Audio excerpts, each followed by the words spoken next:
அண்மை செய்தி: திருப்பதி கோயிலில் நாட்டு பசும்பாலில் அபிஷேகம் செய்ய கோரிய மனுவை உச்சநீதிமன்றம் தள்ளுபடி செய்திருக்கிறது. நாட்டில் இதைவிட முக்கியமான பிரச்சனைகள் எவ்வளவோ உள்ளன, இது முக்கியமா என உச்சநீதிமன்றம் கேட்டிருக்கிறது. கடவுள் மீதான உண்மையான அன்பு என்பது சக மனிதர்களுக்கும் உயிரினங்களுக்கும் சேவை செய்வதே எனவும் உச்சநீதிமன்றம் அறிவுறுத்தியிருக்கிறது. அண்மை செய்தியாக பார்க்கின்றோம். திருப்பதி கோயிலில் நாட்டு பசும்பாலில் அபிஷேகம் செய்ய கோரிய மனுவை உச்சநீதிமன்றம் தள்ளுபடி செய்திருக்கிறது. தற்போதைய செய்தியாக பார்க்கின்றோம்.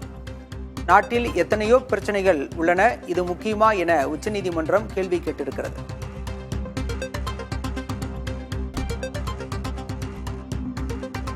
மனிதன்தான் மதம், சாதி, மொழி என பிரித்து பார்க்கிறார்கள், கடவுள் அப்படி அல்ல எனவும் உச்சநீதிமன்றம் கருத்து தெரிவித்திருக்கிறது. தற்போதைய செய்தியாக பார்க்கிறோம்.